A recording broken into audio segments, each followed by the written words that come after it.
Oh.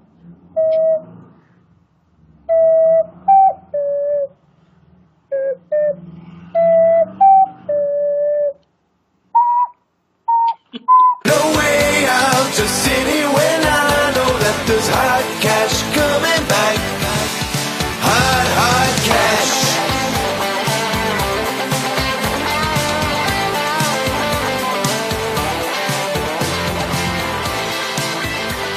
Gavin, it's starting to look wide-blown. Hello, everybody, and welcome to this week's episode of Podquisition. I'm your host, Jim Sterling. I am joined, as always, by my lovely co-host, Laura. Hello. Hello, I'm here again this week. I've got more weird sex games to talk about. It's going to be a fun week. That's good. That's what the only reason the show's popular, to be honest. And we're joined by Gavin, as always. Hello, Gavin.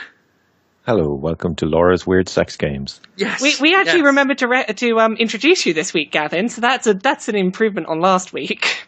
You're moving To be up fair, in the world. I saw a lot of people complaining about that, but it was kind of my fault for interrupting you with Bloodborne talk. Yeah, Well, you got in the way of your own introduction. You've got no one to blame but yourself, Yeah. Gavin. Yeah. And when this week we really don't want to forget an introduction because that would just be hugely embarrassing. We're actually joined by a special guest this week. He is the man behind the Oddworld series of games. We are joined by Lorne Lanning. Hello, Lorne. Hey, how you guys doing? Fantastic. Thank you for having me on, I think. There's this wonderful moment where You don't know what you're in for. Yeah, I got a message after last week's show being like, "Hey, so Lorne Lanning might want to be on the Podquisition," and just the general thing amongst the cast was, do you know what you're getting into? Do you know what this show is? Is this really the PR opportunity you want to be taking advantage of? Well, ask me that in about 30 minutes. We'll see. Yeah, give it have a really give clear it half answer. an hour. If you just disconnect from the call without saying a word, I won't hold it against you. I've always been a favorite fan of Underground and all flavors, and so this seemed like an interesting opportunity because apparently you guys don't hold many punches and have an interesting outlook on things out there, and so why not? Let's have at it. Yeah. I mean, so long as you can keep up with discussions about, having sexual relations with amiibo figures, or indeed anything involving scatological stuff. And Laura will be talking about various video games she's found this week where you can have sex with all manner of inanimate and animate objects. So really, there's something for everyone. I like to think that, unless, of course, they're children or the elderly or people. But that's fine. Or not a sick deviant. I mean, Yes. if you're a sick deviant, there's something for you, definitely. It's good. I see. Right, so I guess one of the big news bits that came this week concerning yourself, Lorne, was the announcement of Abe's Exodus is getting redone, is it not? Well, we're in the planning stages, so it's funny because it wasn't really intended to be an announcement. And here's what's funny too: is it's no different from what I've been saying since last E3, except we've had success with New and Tasty. So since E3, I've been saying, look, the audience has already sort of given us the opinion. If we're successful with this, they wanted to go to Exodus. And now in this last interview that I did the other day with Greg Miller, I said, when he said, what's coming? I said, well, obviously the next one has to be Exodus, and we have had success. So, we're in the planning stages of that.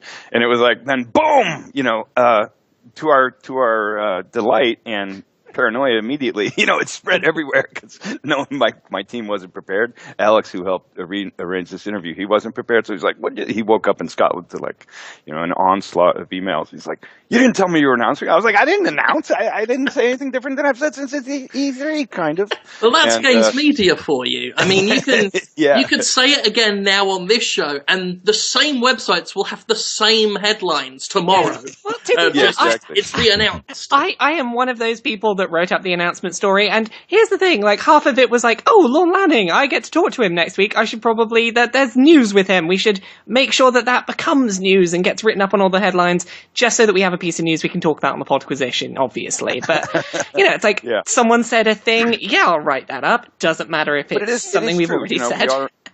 we are in the planning stages of it, and it's but because all the contracts haven't been awarded and things like that, it's not that brilliant to talk about it. So we might still get the headline of Abe's Exodus has been cancelled. The game that was official and that was happening and was announced is no longer happening, and it's a cancellation and it's horrible. And that could still happen. The game that was never announced, yes. Yeah, the game that was never announced but was announced. So I'm knocking on wood that hopefully that's not the destiny. And it's all Laura's fault for spreading the rumors. Exactly. Yeah. And we know who to blame and we know who to come after. And it's not hard to find out where you live, Laura. That sounded a little bit threatening. Happening a lot in gaming recently, isn't it? Things don't really get announced, but they get announced. Yeah, it's funny because you never know when it's actually going to be written. Like I said, I must have done 20 interviews since E3, and no one wrote about that. But I've basically been saying the same thing. And I guess the difference is this time with the success of PS Plus, how many downloads have gone on out there. We have hit the mark that we said we were going to rebuild the new one if we hit that mark in terms of sales and stuff. So we're in a good spot. We just have to button up all the T's and I's and make sure everything's done right, and then we can have a formal announcement that says, yes, this is our goal, this is our time to deliver. But we're not at that phase yet, so we want to be a little cautious. But yes, it's kind of like Steam's early access, but with press releases, and a product that will actually work. Yeah, it's a beta announcement at the moment. I'm excited. I'm looking forward to it. Abe's Exodus is a game. Let's see, I can't remember which birthday it was. Maybe my 13th. I bought it. And I've got very fond memories of Exodus. I was a big fan of Odyssey before then, of course, but Exodus, I adored it.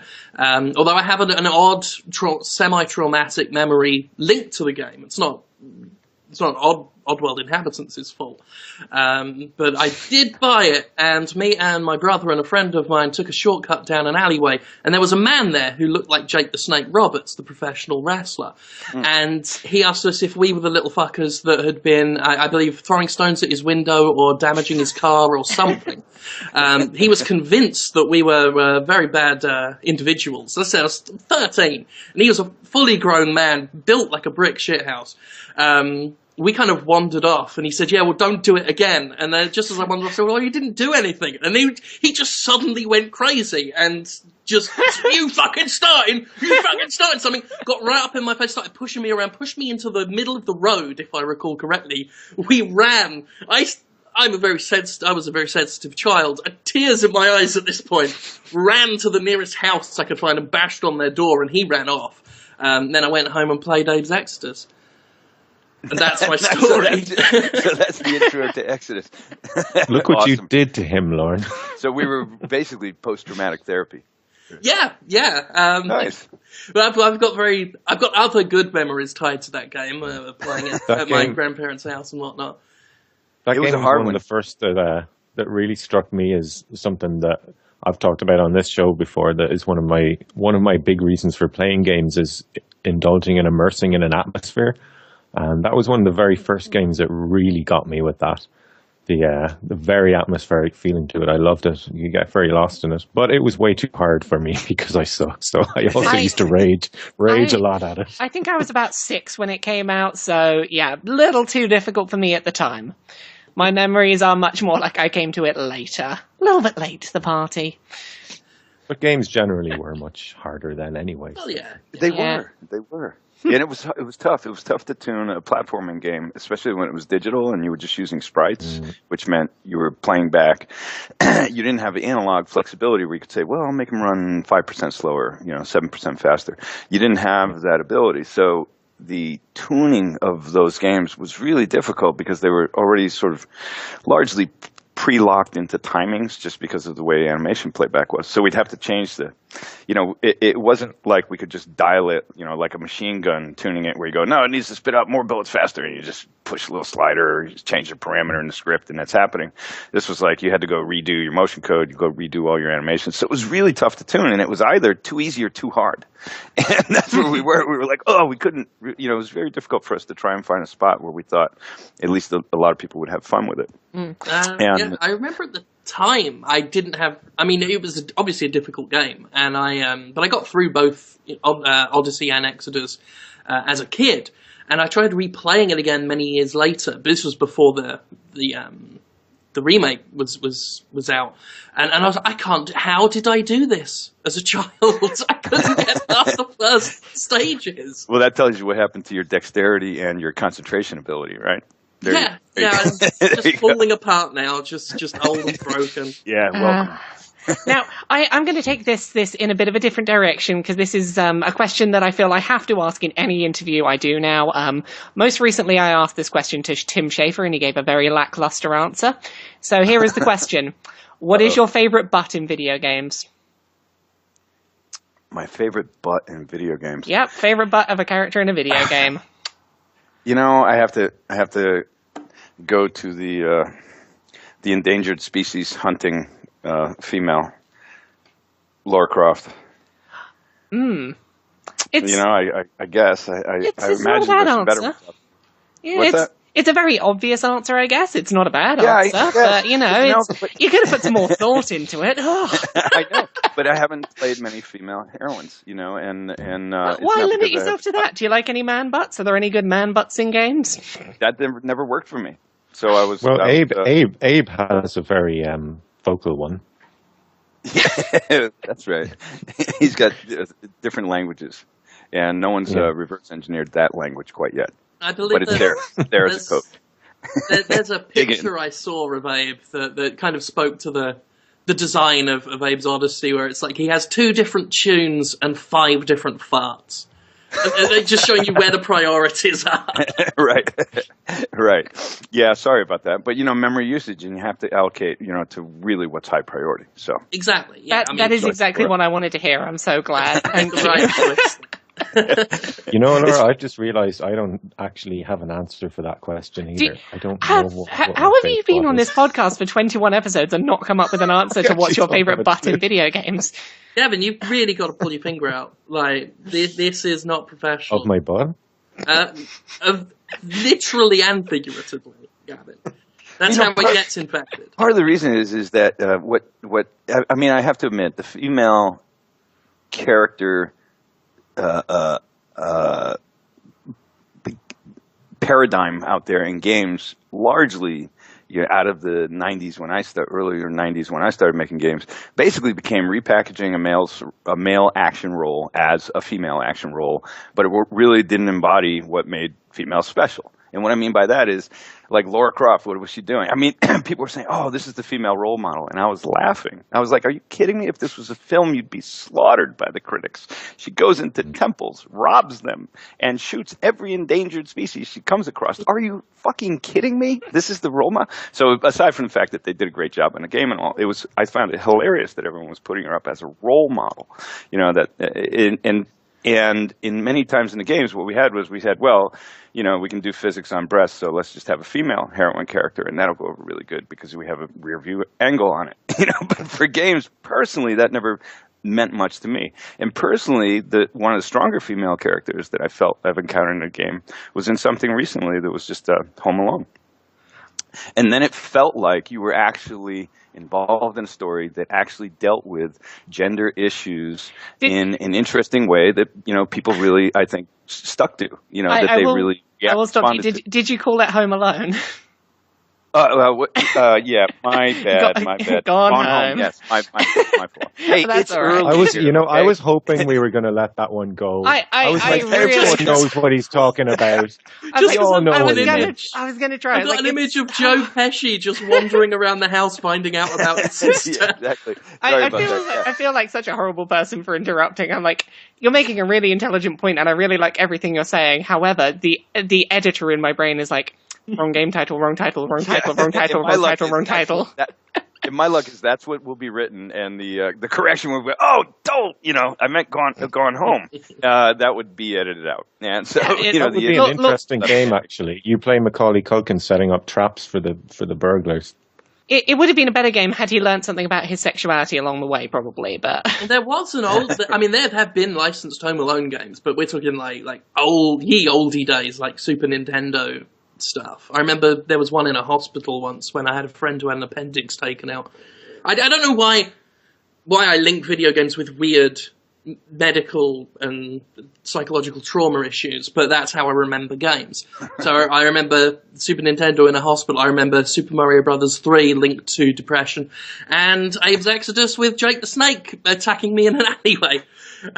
But one point you brought up there when you mentioned about how people were calling Lara Croft a role model, and how you, if that were a film, which, I mean, funnily enough, it is a series of films now as well, how that would be laughed out of a serious sort of film discussion, that's something I've said a few times about various games, where I feel like almost like the video game industry and the game media attached is so desperate to have their moment of legitimacy that they will glom onto anything, even if it is vastly inferior. For me personally, that was always evident in the reaction to Heavy Rain, where people said this is the true moment where video games have their cinematic masterpiece. And I'm like, if that were a film, like Roger Ebert would just be crying with laughter in his seats. And I don't feel like the game industry is quite there yet, but I don't feel that's anything to be ashamed of. Which I feel that's exactly why Gone Home was such a good story in that medium, though, because it played to gaming's strengths rather than its weaknesses. Yeah. And it told the story in a way that only a video game can do. I think that's it. Rather than sort of hinge on Hollywood pretensions and whatnot, they incorporated video game design into their story, because too many games keep it separate. Yeah, well, they focused, I think, on a critical kernel that in many ways hadn't been proven yet, which is really focused on great character development, focused on more of the principles that go with traditional screenwriting when it comes to what makes a character more engaging. And I think what we've seen to a large degree throughout the industry, I mean, there's so many games, I can't speak for all games, there's a lot I haven't seen, but for the most part, what we've been doing is sort of reverse engineering a little bit of character development on top of a character that we know is going to perform certain actions repetitively 99% of the time. And when something like Gone Home separates out of that model where it's not about action, it's about really story discovery. And we could say the same for Myst, adding puzzles, right? But being an actual relevant, good, decent story, Gone Home. And in the context of games, your point of we really tend to inflate our minor successes, I think that's totally true, and probably also totally necessary, because we really should hail every minor success in that direction. But what's happened traditionally, I think, with screenwriters is we bring in screenwriters and they're trying to write a film. And most of them don't really understand games, and that's happening better and better. I think that's happening better with Grand Theft Auto 5. I can picture them trying to explain it. So basically, at the end of every scene, you have to make it end in a big fight.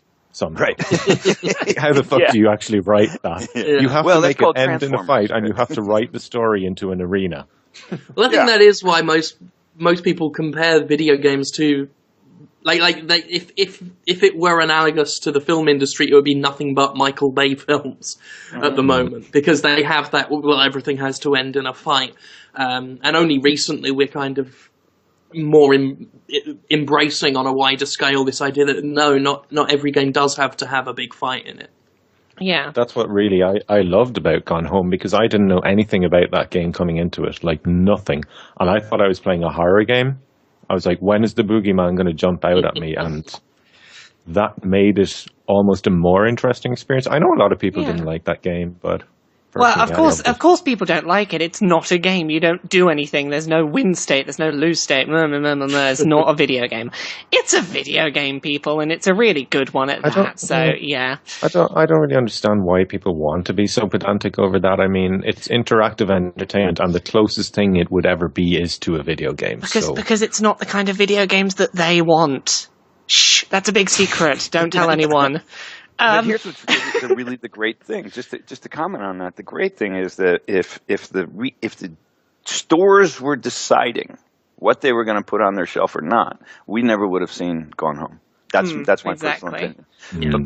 But because it was able to find an audience through digital distribution, and because it was able to be spread by word of mouth and still be available in the time that it took for that to spread, which would not have happened on the retail shelf, because it would have been off the shelf even if it got there in the first place, long before it had a chance for people to go, wow, this is something interesting. My friends should try this. So if it took them weeks or months to discover it, it was still on a path. So you had a life cycle, closer to a year of discovery for audience, which never could have happened in the old environment where you were dealing with a physical disc. And I think what's great about that is that they don't require Walmart to say yes or no, I'll carry this game, right? And I mean that in a metaphorical sense, using Walmart as the biggest brand, that distributes a lot of stuff here in the States. But if they didn't want your game, what's the chances that a publisher's interested in your game who's going to be distributing discs? So the world today, they're able to show their chops. I mean, I really commend that team, because you had just a few people taking a complete risk. They didn't have any real comparables that said this is what's going to be successful. And in many ways, they, in my opinion, across all spectrums of the genre that, in a sense, they're trying to create, they did an above adequate job. And I don't mean like they did this stellar job. I mean, for what they were targeting, and I believe it was only 5 people working on it, but they did an above adequate job defining some new space that totally resonated with an audience. And when I looked at it back when, it was at 250,000 sales. And when you applied that across the cost of the game, it really makes sense for 5 people to do that, right? it added up, and they've got a budget going forward. And what's funny, because you see the Hollywood agents immediately trying to jump on them and go get 10% out of the next deal they can cut somewhere. Yeah, which the company does not need. That team doesn't need that. Yeah. No. We've seen what they can do with a bigger budget as well, because Minerva's Den was fantastic. Definitely. Yeah, they did do the BioShock deal. So, I feel bad, because people listening to this show, this episode has gone far more serious and intelligent than we normally do. I feel like we need to dumb it down. We need to dumb it down and make it a bit more lowbrow. It's good. No, people like things to never change and to stay the same forever. So I'm going to take matters into my own hands here, and I'm going to dumb this show down for us. So intelligent discussion of Gone Home. Let's put that to one side. We are going to talk about a game I played this week. Best part of this show, obviously. This week, I played a game called Trials in Tainted Space. Do you know what that's an acronym for? It's an acronym for tits. It's an acronym for tits. I thought it was going to have to do with somebody's taint. That's what I thought. It's Trials. that is where my mind went. Trials in Tainted Space is an acronym of tits, and it's a game where you fuck space lizard ladies.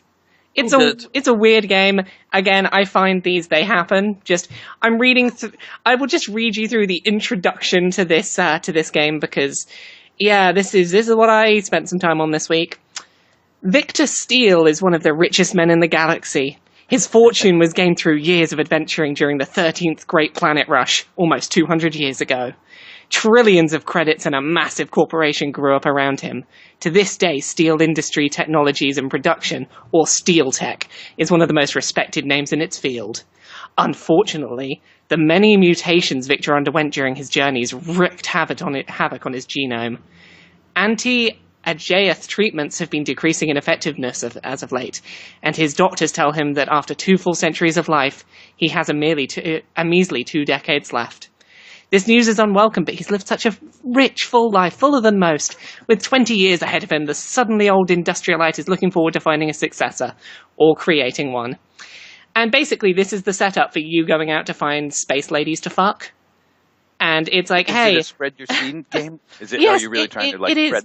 No, you are literally just going around... their universe with your offspring while you still can? You have 20 years to travel space and fuck as many, mainly animal-themed, space women as you can. So the various races of space lady you can go after, should you choose a pure human like himself, a dog like Asayur, famed for their loyalty and friendship, their fluffy tails and their pointy ears, maybe different choices. There's lizard ladies.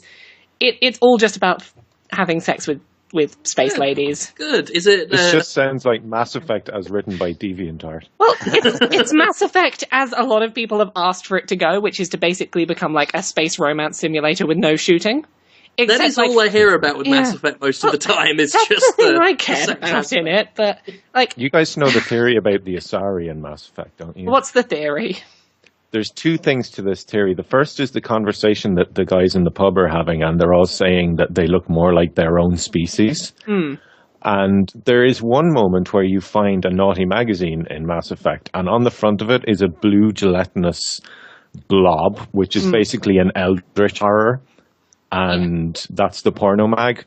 And that actually kind of implies that Asari are horrific tentacle monsters, which fool us into thinking that they look like each species. Yeah, that is canon. That they their appearance, because of the way they can interact with other species' minds, they have it set up so that other species will perceive them as resembling quite closely the shape and form of their species. So Krogans see the Asari as like big, strong, muscular women with like rock hard arses, and humans see them with more sort of curved arses. I don't know.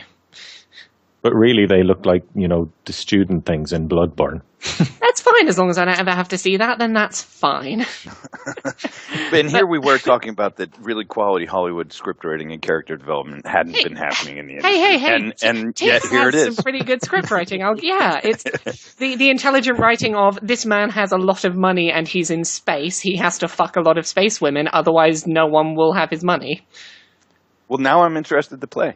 Well, yeah, I mean, it sounds like... But what I thought you were saying when you first said Trials of Tainted Space, I was thinking Trials motorcycles shrunk like in Fantastic Voyage through having to navigate tainted spaces in the worst possible context. Oh, God. And Why that hasn't idea Nintendo was like, jumped wow. on that? Like, I put was that on the thinking- 3DS, I would play that. I would play that. I would play it too. So- I mean, it's sick. The punchline to this story is there is another game by the same developer called Corruption of Champions, and again, that's an anagram or an acronym of cock. So, they're really going for the cerebral game design here. I mean, it's We starting really to get too intelligent. haven't seen. I mean, if you were in the PC gaming store in Japan, we'd see some crazy stuff like this, right? We don't see it so much in the West. Yeah, that's why I But- activate my weekly mission to go drag it out. Yeah, there you go. I mean, And so, how is it? How does it play? It plays like any other sort of visual novel. It is, here is the story, click on what you want to say. If you answer the correct things and get enough happiness points, the lady will have sex with you. All right, so there's no actual real-time interactions like press X to finger taint. No. It's much like when we had the fish fucking game right at the beginning, coming out on top, where it's like, it is just a case of say the right things so that the thing or person will let you have sex with them. that is how it works in real life. Yeah. It didn't work that way in The Sims. It never got me laid in The Sims. Well, you obviously weren't saying nice enough things or trying hard enough to fuck the Sims. Apparently, I mean, I Getting bought a laid in The pizza, Sims was hard. invited her over for a date. What else was necessary? It just didn't happen, and then my pizza wound up having flies all over it shortly, and I got nothing. And that was the last time I played The Sims.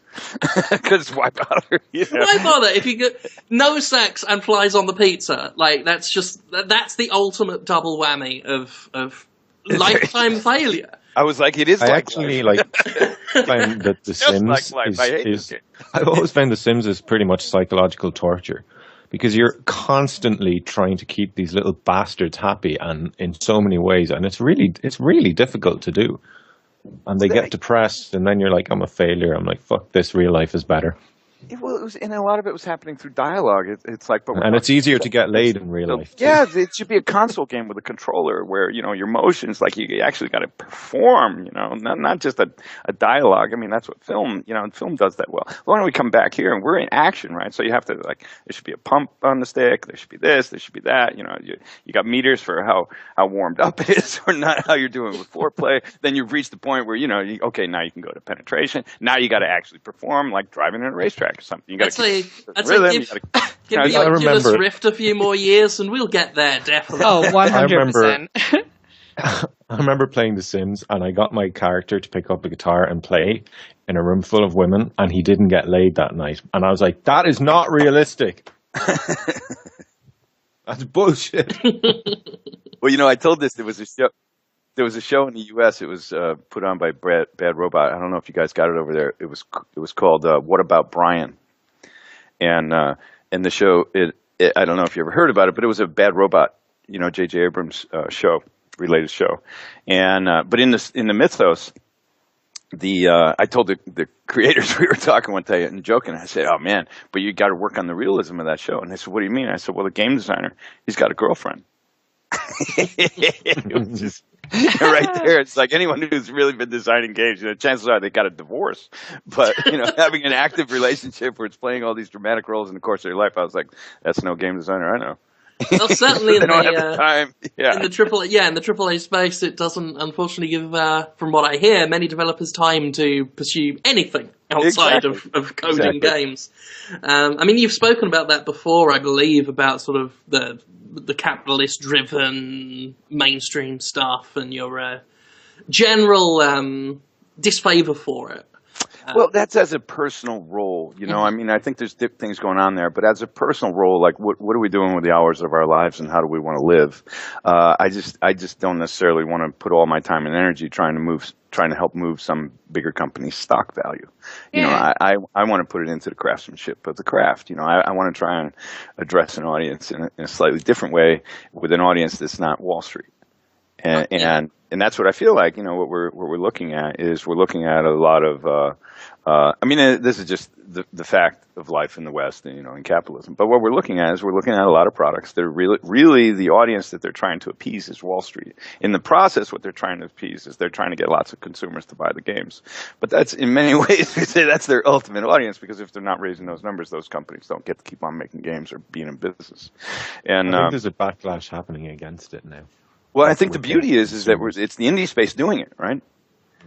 Meaning, funding. Yeah. I mean, the indie space, like we're seeing things, we're having the conversation about Gone Home, and we all know the game we're talking about, right? And that was not something that was pushed by a publisher. They had a big marketing budget. They had any of that. It's just, it got out there.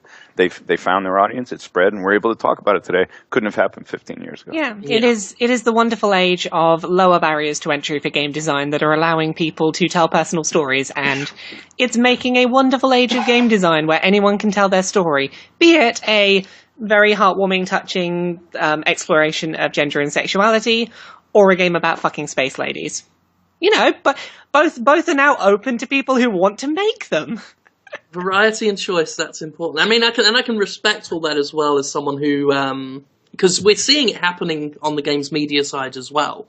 I mean, you spoke to Greg Miller the other day, and he and Colin Moriarty and those guys broke away from IGN and are doing the kind of funny thing. Myself, I've worked with Destructoid and The Escapist, and everything I do now is funded through Patreon, through audience contributions. I think we've. Oh no, because Laura, you just got the new job. I was going to say all of us moved away from being independent there for a while. I still have a lot of independence. I have 8 a.m. to 1 p.m. I work a job for a site, but I still do a lot of my own content. Like I still have afternoons free to myself to do stuff like Podquisition and all these wonderful other projects that I do. So, I crept a little way back towards the salaried job, but Patreon's still what keeps the lights on. And here's, I think, so you guys are happy with Patreon. That's good to hear. And I don't use it. I've mixed feelings about it, but because I don't like having to show what I'm earning.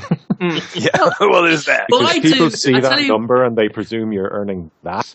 When you take into account with tax and everything, and tax, I pay 40% tax here in Ireland as a sole trader, so it would be nowhere near.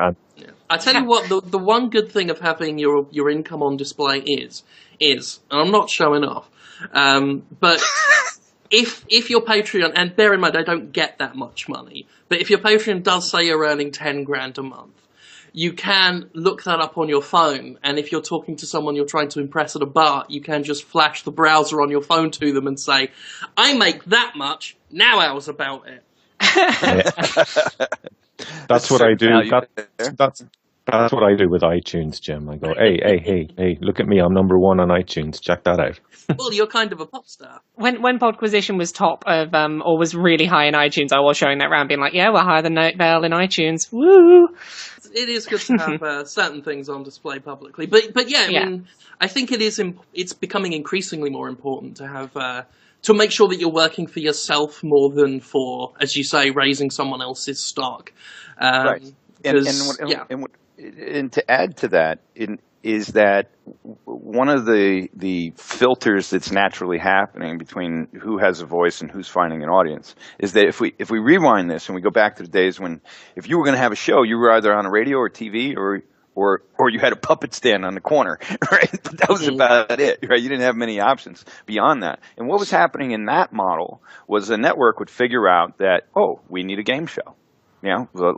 We need a game show because games is an increasing market that our audience is showing interest in. And if we don't supply that show for them, we're going to lose more viewers. And so like that would be an MTV type problem, right? And so then what they would do is they would say out and say, oh, well, we're going to hire some game people. Let's do a bunch of interviews. Let's bring people in and see which one is going to sit in that chair that we're going to have the camera on. Now, what's happening today, as you just described, Laura, is you got your 9-to-5 job, as we call here, and then when you go home, people can't keep you from producing more podcasts, more shows, more broadcasts going out there, and that is what's making the winning YouTubers or not. Right? That's what's making the winning podcasters or not, is that the people that can do it, you can't stop from doing it. They keep on being prolific, and with time, they gather a bigger audience. So instead of having a big corporation say, you know what, you won the lottery and you're in the chair and hopefully this show will go good and we'll keep it on the air. Instead, it's actually the content creators, which is what you are, and you're going out there creating that content and finding your own audience. And then eventually it's so big that corporations want something to do with you. I mean, that's a nice place to end up. Oh, well, I think that was one of the funniest things that happened to me is when I did leave The Escapist. They're owned by Defy Media. I left The Escapist, and then I want to say 2 days later, I got an email, a message from someone from Defy Media who said, "Hey, your YouTube channel is really popular. Would you like to work with us?" We just parted ways. The ironies. Yeah, I think a lot of artists now are starting to realize this and move away from the models that are there. And I can't talk about gaming, but for me with music, it has been that way. I mean, who do you know that got to like number one on the iTunes metal chart with no record label? Right. That would have been unheard of a couple of years ago.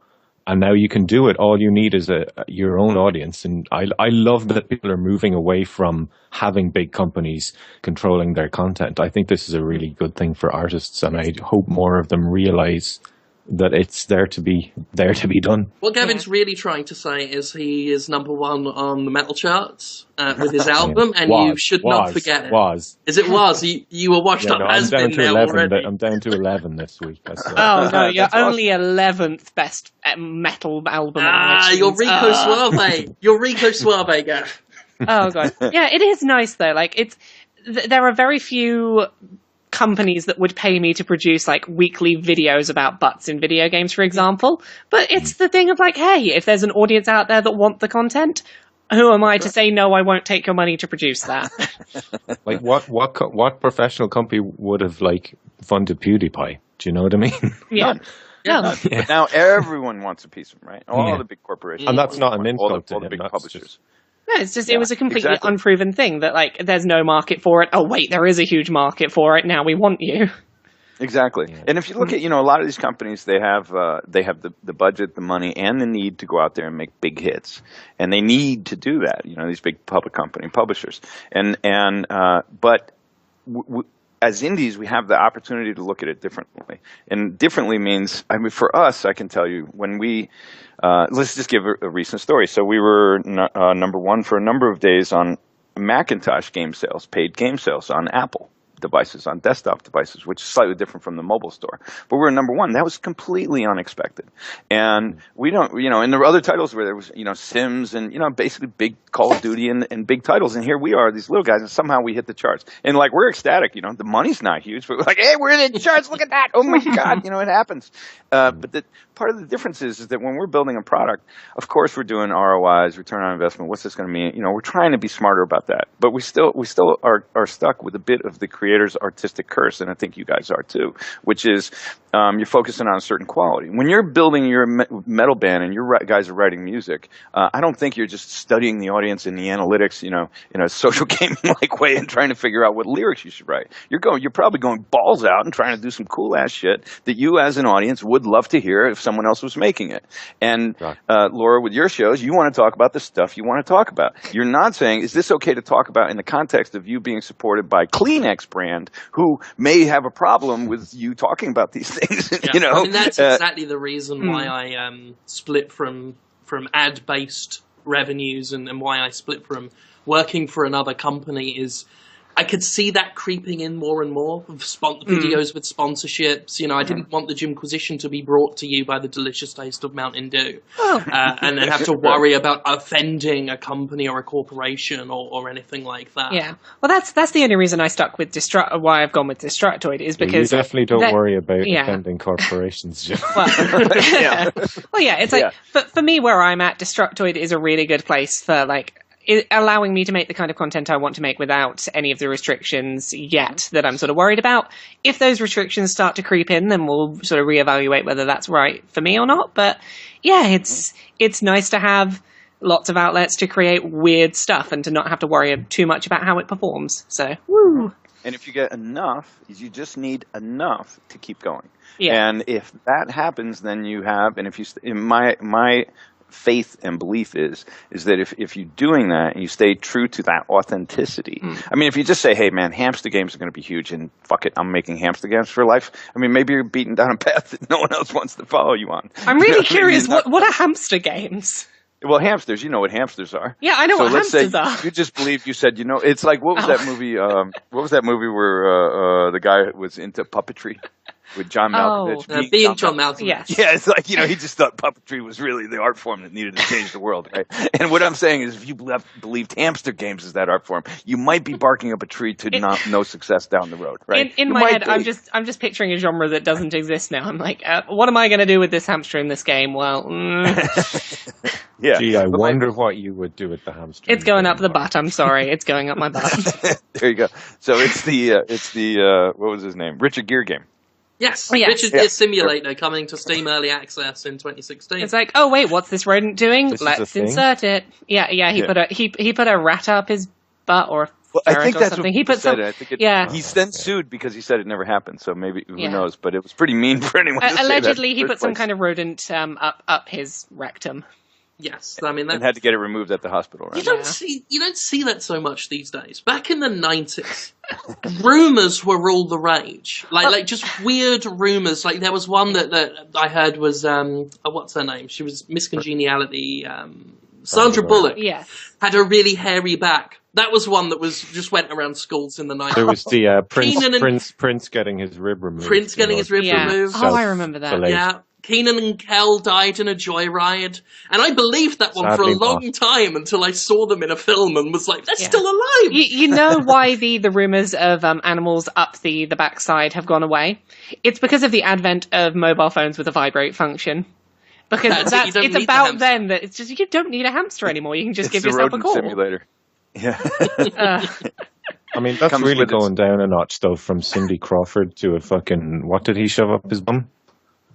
Yeah, Cindy Crawford. Was it a rat or a hamster? Or? I think they said it was gerbil. Gerbil sounds dude's dating the hottest woman on the planet, and then he's going, "No, I'm sorry, Cindy, I'm with gerbil now." Hooray! Well, we managed to bring everything lowbrow again. Hooray! I am fighting the urge for this to become an intelligent show. I'm like, no, this must never be an intelligent, valuable show.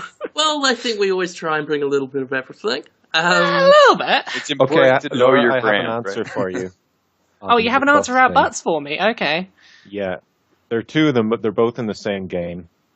Both Batman and Catwoman from Arkham City have amazing arses. They are very well rendered, especially in DirectX 11. Arses. Mm. Yeah. You know what I'm going to go with for favourite butt in video games?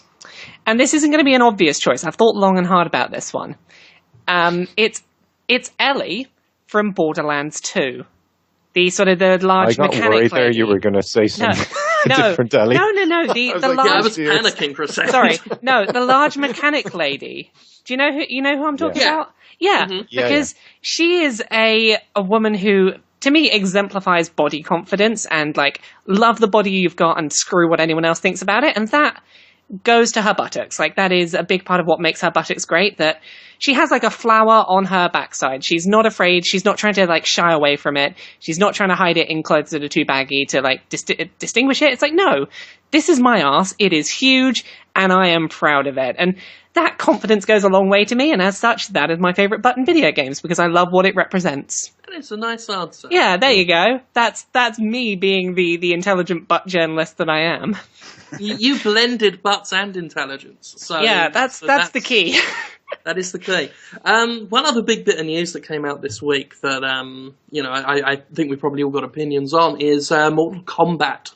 Mortal Kombat 10, Mortal Kombat X came out this week. Boosted by a bevy of microtransactions and downloadable content in typical Warner Brothers fashion. Chief among them, you can buy, and these are consumable items. You buy them. You're supposed to keep buying them. Are easy fatalities. Fatalities, of course, being the famous method of executing another player once you've defeated them. Typically, very difficult combination of buttons and combos to pull those fatalities off. And Warner Brothers is kindly offering you the opportunity to purchase the ability to just do them, bringing us one step closer to what I call the "we'll just play the fucking game for you" packs that I'm sure DLC will soon become. Here's the thing. I initially hadn't picked up on the fact that they were consumable, and I wasn't too annoyed about it because I thought, okay, let's say that you and your group of friends like Mortal Kombat, you're playing it for the violence, but all of you are button mashers. None of you are very good at actually playing the game properly. You just like to smash buttons and then see violent stuff happen. For you, if this wasn't a consumable purchase, it would probably be like a reasonable thing to be like, right, I will pay a small amount of money. Now I can pull them off a bit more easily, and because they're after the win or loss has been decided already, it's not going to change whether you win or lose. It just changes whether both people in the match get to see some cool violence. Like, if it wasn't consumable, I kind of wouldn't have too much of a problem with it, but then when I hear it's consumables, where it's like, hey, $5 or whatever it is for 30 easy fatalities, after that you want to do more, you're going to have to buy more. But that feels really microtransactions. seedy.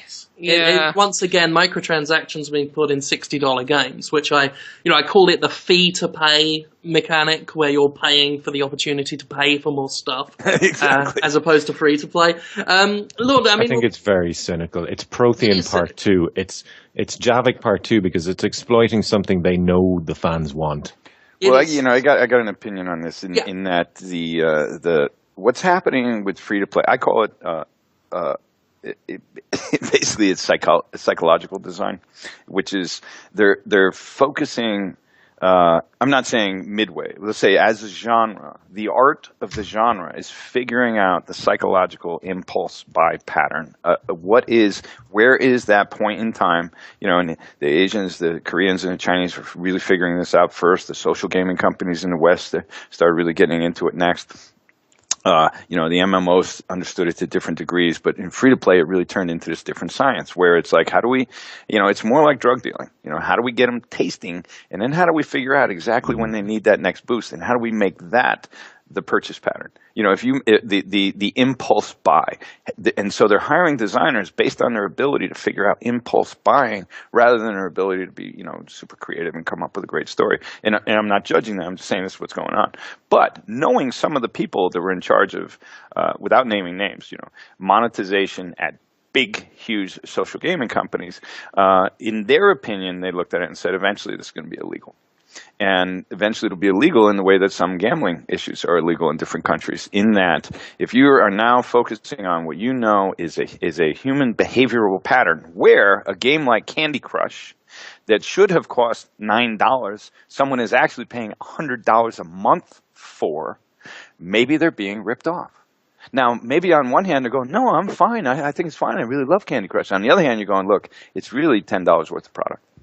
And you're able to figure out a way to charge that for $1,000 over the course of the year. I mean, I read a Business Insider article where the writer, she said, hey, the headline was like, I figured out how to save $47 a month on Candy Crush. And I read that and I was like, what you're really saying is I'm a huge fucking idiot. Because who's paying that? So what happened was we figured out how to a game that maybe you used to pay X amount of dollars for, we're figuring out how to sell that to you again and again and again and again and again. And it really is focusing on human impulses that in some degrees are, they're subconscious. The player is not paying attention. They just know that they have this urge at this moment.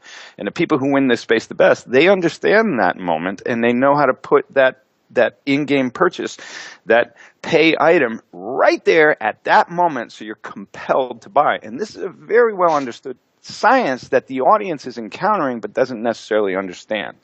And so it's really playing off of, sort of addictive behaviors. So I think eventually there's going to be more scrutiny on this because the more that science is understood, the more the audience can get gouged. Now, one thing we see is that the trend of that, right? Like 4 years ago, if you were saying we're going to build a free-to-play game and here's our business model, if you said that we're going to have 100 million players and out of that we're going to monetize 3%. The investors in this community might have believed that was possible. Today, if you're saying 3%, they go, you're not going to do that. At best, you're going to do 1.6%. And so what's happening is more and more, it seems like the audience is picking up on, well, I'm really interested in free, but a lot of the offers are kind of a rip, and so they're backing off. So you're monetizing a smaller and smaller percentage of the audience, unless your game's like, World of Tanks, which is you're in a whole different action model where you're buying ammo and stuff like that, and people feel like they're actually getting a good deal in the hours they're playing because they're logging hundreds and hundreds of hours into something. But so not to generalize at all. But anyway, my rant's over. But it was a very good rant. There are really good free-to-play games out there that do, as you say, they provide the quality product first and then worry about monetizing. We've seen this with Blacklight, Retribution, Loadout, these games that are first and foremost excellent games you can put hours into without ever spending money. And then that makes me want to give them the money because I want to, not because I've been made to feel like I have to. Have you guys ever bought a nasty little microtransaction and felt dirty afterwards? I bought the one in Assassin's Creed 4 to make you get more ship money stuff quicker, that is a shame. Yeah, I did one with the dirty afterwards. I did one with the Mass Effect 3 multiplayer once, and because I had some Microsoft points sitting around, and there were too few of them to spend on anything else, and I was like, well, I can buy a booster pack of items for the multiplayer, and I just felt horrible afterwards. That's where I find it especially despicable is when it's an actual free-to-play game. We understand that there's going to be some psychological pummeling to try and get you to spend money. That's the trade-off for it being free. But when you're spending $60 for the privilege of having that same psychological attack on you to try and get you to prise open your wallet, I find it unacceptable because... And when they're deliberately making the game less fun to make you spend money to make it more enjoyable. I've seen developers... Hello, Dead Space 3. Exactly. I've seen game developers, probably not saying it because they want to say it, but saying, the microtransactions are purely optional. They don't affect the game in any way, shape, or form. And all I can think is bollocks. Bollocks it is. You wouldn't put the microtransactions in there if you didn't want people to buy them. And you wouldn't want people to buy them without trying to find a way to make them buy it. Mm-hmm. I think what's Can you happening believe Oh, no, you go ahead, Lauren. Oh, sorry. But I was saying is, I think what's happening is that they're trying to reverse engineer an old solution into a new fix, and so they're trying to find this balance between. I mean, who's building Mortal Kombat? Is that still Midway? I thought it's NetherRealm, the studio now, and they're published by Warner Brothers. Who got it? Yeah. So I can't speak, to specifically any insight there. But what happens a lot in the West, and I hear this most from our friends in China that understand both models, is they say, what happens all the time in the West is the West thinks they're going to reverse engineer their existing game and just start adding in this sellable content, and they're completely off the mark. And so they don't sell for shit over here. And that happened with some of the biggest sports properties. The Western designers and publishers think that we're going to go into China with this big sports brand, and we're just going to kill kill it, man, because we got the market over there. But they totally don't understand the buying pattern of the audience, and they completely blow it. Even when told by the Chinese publishers, look, you have to do it this way or it's not going to work. And even when they do that, they're like, no, we know, and then they fail. And so I think your reaction to that type of feeling like you're getting ripped off is not that uncommon. And eventually they pay the price for it. Because the audience responds and goes, I know what I'm being taken advantage of. And the audience will respond. I mean, it can take some time, but I feel like eventually the bubble always bursts, and we see publishers that probably, like you said with the free-to-play guys who knew that at some point this is going to be illegal. It's like they know eventually the golden chariot's going to fall apart, but they are going to ride it hard and fast for as long as they can. Yeah. And I don't even know that a lot of them know it. I think they there's a number of them that may disagree with me. But that's coming. My opinion is coming from people who are in that space, who've been very successful in that space, and then when they're honest off the record. So I think there's a lot of companies out there doing it, and I'm sure some actually believe that it's the righteous path to follow, and it's better for the consumer, and blah blah blah blah blah. But there's drug dealers that feel that way too. Yeah. Yeah. What do we want to talk about now? Where do we go from there? Actually, you were mentioning like weird sex games, and then you were mentioning these different games with Victor Steele and all this tainted space. And I was thinking, here's a great one, right? So we got to go stop these big terrorist networks, no matter where they were. And what you're going to do is you're going to be this hot chick who has to go spread, some fatal venereal disease. Right, and you're now the spy infiltrator. You have to not blow your cover and spread as much of that disease. Is this a game that exists, or is this the next thing you've got in the works? No, I think someone should make it. Yeah, well, you're the game person here. Make this. Well, then I think you're an indie, so there's no publisher telling you can't. I'm almost certain. Like just an audience wanting that game. I'm almost certain there's a movie with a plot like that, possibly one produced by the Asylum. It's really about self-sacrifice, right? And what a heroine. Oh god! If we want, I do have one more weird game to talk about this week. So I can very quickly talk about one more. Oh sure. This is a game called The Golden Order, where you play a man who wakes up dangling naked upside down with jam on his face, about to be fed to a fish god. And it's a text-based story that's all told in rhyming couplets and limerick. So where is my story? So I'm not going to read the whole thing, but I will read just enough to get people interested. So the splash rush of blood from his toes to his head meant two things to the man. Upside down, he's not dead. It seems only 45 seconds ago he ordered espresso with jam. The kindly barista turned round to him, proffered Jaspresso, and blam. From 30 feet high, it occurs to him the way his next moments will be, as he stares eye to gigantic eye with a goldfish the size of a tree. So I'm not going to go any further. Very interesting. That is an interactive poem/game thing made in Twine that I played this week, and it's charmingly written about nakedly trying to escape a fish. I genuinely worry some of this is Laura bait. That there are people out there that are like, I can throw something together, and if it's silly enough, Laura will play it now. It'll just get on the podcast. Yeah. There's a mark. For me, I've just been playing Dark Souls still. Oh, wow. Yeah. Nothing interesting and you there. breezed through Blighttown. Blighttown ain't shit, Gap. That was interesting to hear. I had a lot of trouble with Blighttown. At this rate, man, you'll be flying through Anne Orlando with I'm already at Ornstein and Smog. Are you? How did you find the part where you have to cross the bridge with the two archers firing at you? Blighttown, I didn't have a problem. I got too impulsive and just I didn't think I'd get too far and breeze through it before setting up recording equipment and stuff.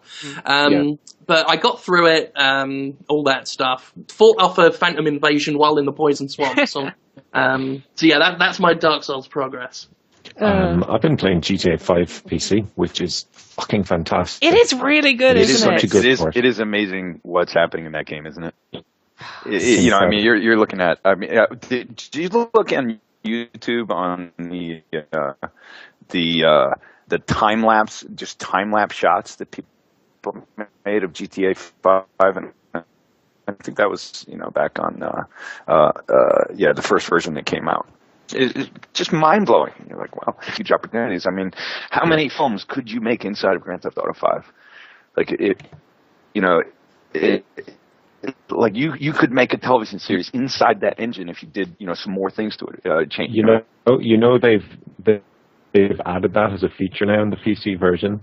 They've added like an entire movie making thing. Yeah, and I'm talking about that the other day on Greg's show, and he was asking what I think without a doubt you're going to see the engagement numbers go up. You're going to see longevity of play go up because people are going to start to customize their experience. And I think you're going to see some hilarious, the clever people are going to create some hilarious writing, in the tune of Red versus Blue, right? Except now you're doing a whole level of sophistication with technology. And it'll be exciting to see. I mean, we'll see out of every 1,000 videos that someone puts up, or maybe every 10,000, we'll see 2 that are like really cracking us up or really engaging. And those type of numbers, kind of like YouTubers, that's going to blossom who does it best to the top. Yeah. Well, I mean, one thing I find is you give a game community any shred of an excuse to have some collective creativity going on, and they'll take it and find a way. I mean, even with something like we were just talking about Dark Souls, even with something like that, they find ways to create their own sort of mimetic ideas and jokes, and just something like the Sack Bros, where people join up in cooperative play, or the fire the base cannon, just all this. And we see it with Bloodborne at the moment, people like people writing "Oh Yarnum" on messages just everywhere, and just people who express themselves as not just individually but as a collective. And we see that on Twitch TV now. Twitch plays Pokemon, Salty Bat, all this kind of stuff. And certainly things like the director tools in Grand Theft Auto PC will allow that. Although it also allows a man to make a video of Franklin kicking a cat to death, which has made headlines recently. In my opinion, is fine because it lets us know who that man is. Yeah. It's like let people make their shit. It's just like drugs. Let them do what they want. Why did that get so much attention? Yeah. Why did people go and fucking put that up all over? Like, the guy who made the more you rage about stuff like that, the more visible it is. I just think if it had just been left to die in a corner, flag it as something I don't want to see any more of, right? The guy who made that video actually wanted to redress the balance, and now has a video of a small terrier dog savaging a group of humans on a beach before throwing itself into a fire and dying. Now I want to wrongs make the wrong. The gamer creed. I want to see it. But yeah, the city is fantastic, and you see it just gets a whole new life, and it's just so much better looking and gorgeous and runs so smooth. It's such a good port. I'm really pleased with what they did. I know some people have been having problems, especially with the DRM, but once you get it running, it's fantastic. There's some amazing things there. Agreed. And somehow, amazingly, people stayed supportive of that brand. I mean, at the publishing level, because if you remember the first 2 Grand Theft Autos, it wasn't flying off the shelf. Yeah. It is nice when a publisher sees some faith, like shows faith in something and sees something that they can build off rather than wait for the instant success.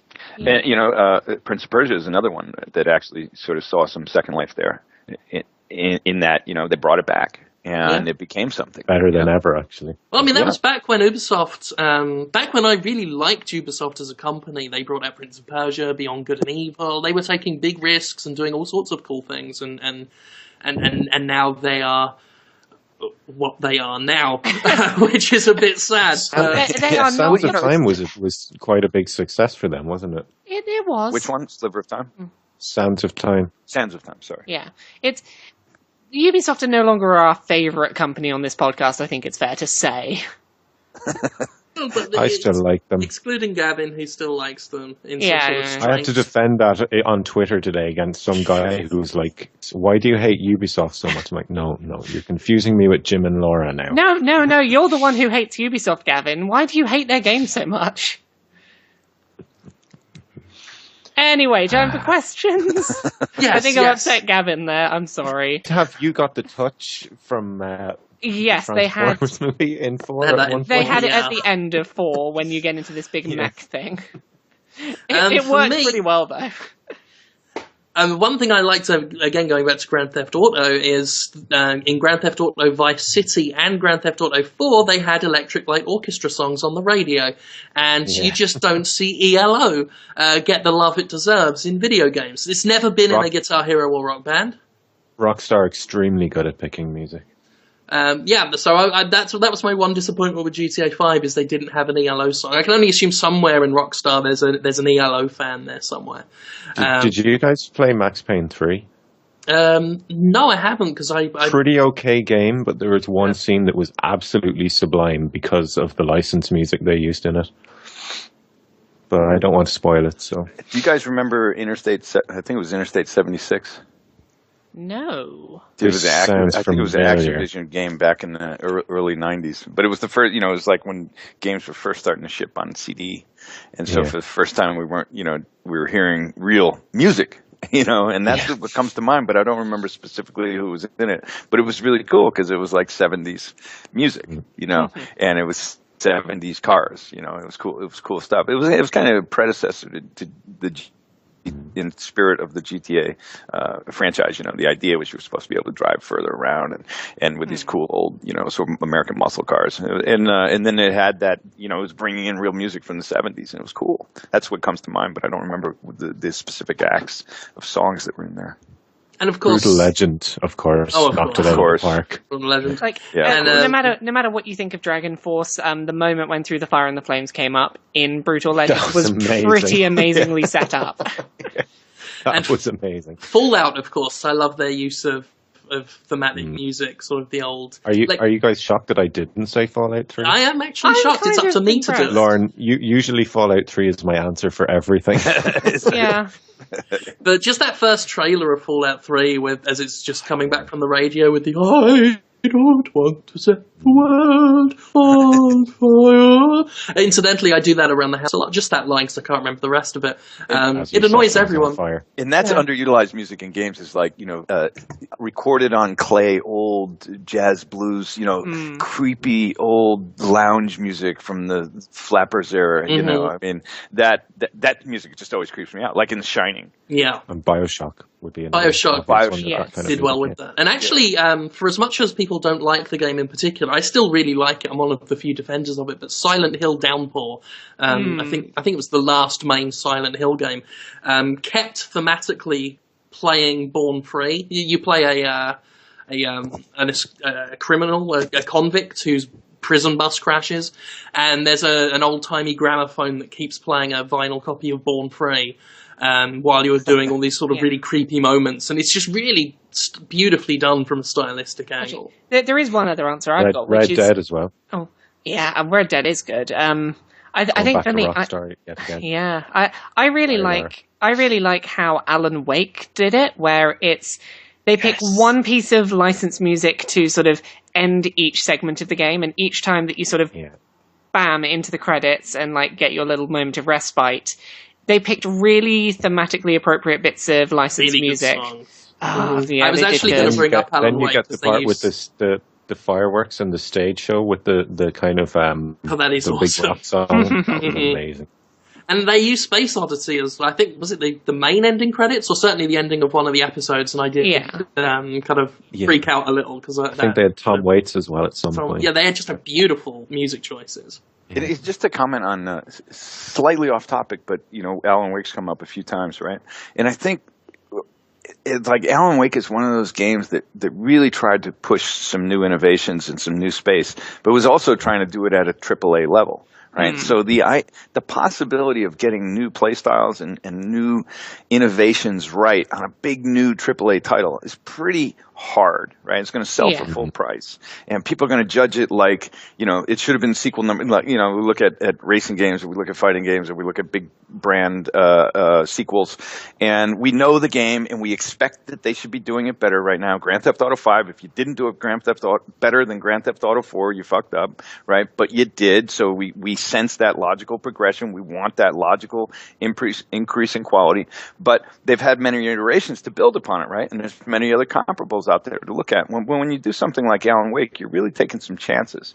And I think, to a large degree, there's an element of the audience that appreciate it. But the rest is just like, well, this wasn't as good as the other one I played. And so that's what's continually sort of depreciating the risk-taking ability of the big publishers. And I think Alan Wake is kind of a good example. A lot of people loved what they did and what they were trying to do. But did it play as well as the fifth generation of a proven genre? No. And there's a reason for that, because it's hard to innovate. I think one big irony with Alan Wake as well is it was originally exclusive to the Xbox 360 and Microsoft came up with all sorts of bullshit excuses as to why it couldn't be on PC. And when it eventually, some decision was finally made, someone got their head out their ass and put it on PC, and it became a pretty damn good success. I believe they made back all their sort of costs, certainly of porting it. And it was just so much more successful on PC, where I guess that kind of risk-taking seems to be rewarded a lot more, and certainly people on Steam, maybe it goes back to that impulse buy thing. People are so much more willing to spend their money on Steam games because they're there, just so easily accessible. They're very happy to give anything a try, and I'm so glad that I did that with Alan Wake. I gave it a try on a whim, and it's one of my regardless of all the problems, it's one of my favorite games of last generation. Yeah, it's fantastic. Yeah, I agree. Myself as well. And I acknowledge that they didn't get it perfect, right? And I don't know how they could have in the. Yeah, exactly. Yeah, and I believe they're the guys who did Alan Wake. They're working on that. What's it called? Continuum or that weird TV/video game thing that Microsoft is trying to push. Yeah, something with time travel and live action stuff, and Lord knows what they're doing. Yeah, Lord knows what Microsoft's doing with its obsession. That's one of those ones that you're going to have to see what it's like before getting hyped for it, because that's the best way to describe it. It could be another Heavy Rain, Yeah. Okay. Or another Beyond. Yeah. Beyond. Did we have any more questions worth asking, or were they still just asking about piss and farts like they usually do? Most of them are piss and fart questions, I'll be honest. Well, if you're going to if you're going to do a mechanic of farts, you have to ramp it per sequel, right? Exactly. So at least we possessed them and turned them into weapons in the second game. That is true. Abe's Exodus was innovative in the fart mechanic field, which is a little explored field that deserves more research. Well, it's like we put that in there, and then I wanted to take it out, and the publishers and the team was like, no, we can't. And I was like, all they're going to talk about is the farting, man. It totally, don't shy away from that. Be proud of the fact. I know, but I wanted to in the beginning. And I got a little scared because I thought that's all they would talk about. And then it was funny because then I got on CNN and they were like, "But Abe does something really unique," and I had no idea what they were talking about. And the people are off screen, going, "The fart," and I was like, yeah, he possesses guys." He just totally evaded me, which is completely embarrassing, but it happens. Yeah, the fart. But it's got to have value, right? So in the first game, it was just purely entertainment value. But in the second game, you actually caused the stink, and could get, and then it had additional entertainment value that added up to playability.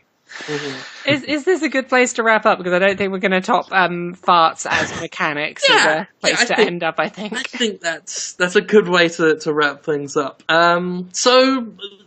We normally wrap up just by telling the listeners about what the hosts are up to and where they can find them. But, Lorne, if you can tell us sort of what to look forward to next from you guys and your work and what you're working on now. Well, we hope to have some announcements soon.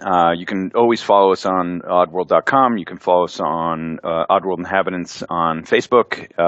You can follow us on Oddworld Inhabitants Inc. on Twitter. Myself is Lorne Lanning on Twitter, at Lorne Lanning. And, without making premature announcements, we're hard at work. We're hoping to make announcements soon. And, we're staying true to the faith of trying to deliver quality and innovation. And when is Hand of Odd coming out? Everyone, I really wanted to make that game. And I'll tell you one of the things, if you have a second, one of the stories. I'm at LAX, and I really wanted to make this game. And I think it would just be so cool. And the reason is because I was like, so we had a shamanic culture versus an indigenous culture, but the shamanic culture versus a industrial culture, sorry. But the shamanic culture was into the idea of power through life. A Yoda ish model. And then I was really excited to build this game. And I remember the real, the nail got stuck in its coffin is I was in the men's room at LAX. And I walk in at the airport, and Bobby Kotick, the CEO of Activision, is in there. And, we wind up like basically standing next to each other at stalls. And I was like, oh, hey, Bobby. And he's like, oh, hey, Lorne, what are you working on now? And I said, well, we got this and that, but I really want to start this other one on an RTS game. He goes, don't go into RTS. It's a losing genre. We just released, I think it was Black or Dark Rain, I think. There was a game that they released at that time. I'm sorry if I got the name wrong. And he just goes, don't go there, you're going to lose. And I was like, just sunk. But I was like, damn, if you knew Bobby Kotick and I knew him just very casually through business, but I knew this is a really smart guy. And if he's telling me that, I'm like, I'm probably barking up the wrong tree here. And that's what happened to End of Odd was we went, it's going to cost us a lot to build it, but it's probably not going to be that successful right now if big publishers like Bobby, and at the time that was retail, right? You only had a chance of getting a game out on retail. But the paradigm of that game sticks with Oddworld. And whether it's Hand of Odd directly or other things, we hope to be incorporating more of those sensibilities into future stuff. That'd be awesome, because I remember when I was, back when I was in school, back in secondary school, reading through a game magazine, and there were screenshots in there for Hand of Odd, and I'm like, I was obsessed with Oddworld as a kid, to the point where I played it so much that it started to change the way I thought about things, because I would obsessively quick save in Abe's Exodus, to the point where it started to affect, I think we talked about this on another Podquisition, where I was just thinking, it played over into real life, and before I'd cross the street, I'd be less careful and think, I could just quick save. Wait a minute, this is real life. I must look both ways and obey the highway code. So twice you almost killed Jim, Lord.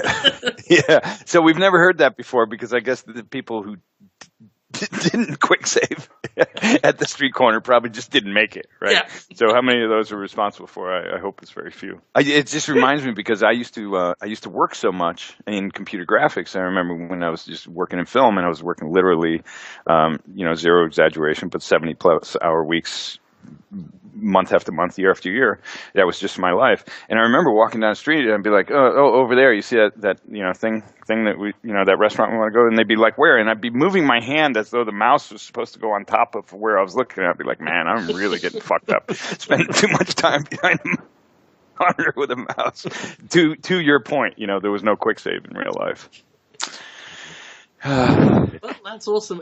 Laura, people want to know how they can get more of your stuff when they're done listening to this, because they've got nothing to do with their lives. How can they do that? If you want to find more of what I'm doing with my life, the best place to go is Laura K. Buzz on pretty much anything. So Laura K. Buzz on Twitter, Laura K. Buzz on Patreon. That's what funds a lot of the weird stuff I do. Other than that, you can find me doing news every morning, Monday to Friday on Destructoid, because UK editor, woo, that's official now. We can actually talk about it.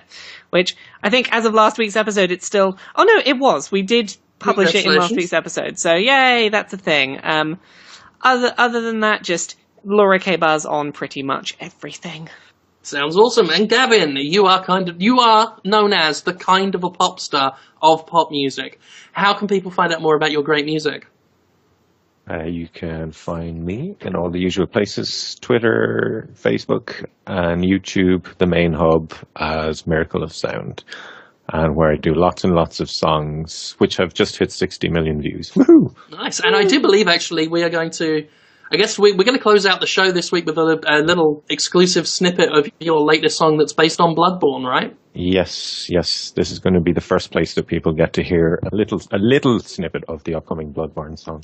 That sounds awesome. Before we go, can I just say how nice it's been to have a fellow deep voice drawl on the show?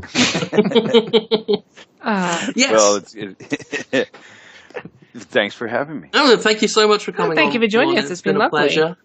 Are you kidding? Jim, Laura, Gavin, you guys are hilarious, and I love being on. So thanks for having me, and if you ever want me back, let me know. Okay, awesome. Yeah, maybe we will have you. Yeah, let Alex know. I will let Alex know. Yes. Episode done. Thank you all for listening. Goodbye. Bye. Goodbye. Dear. There we go.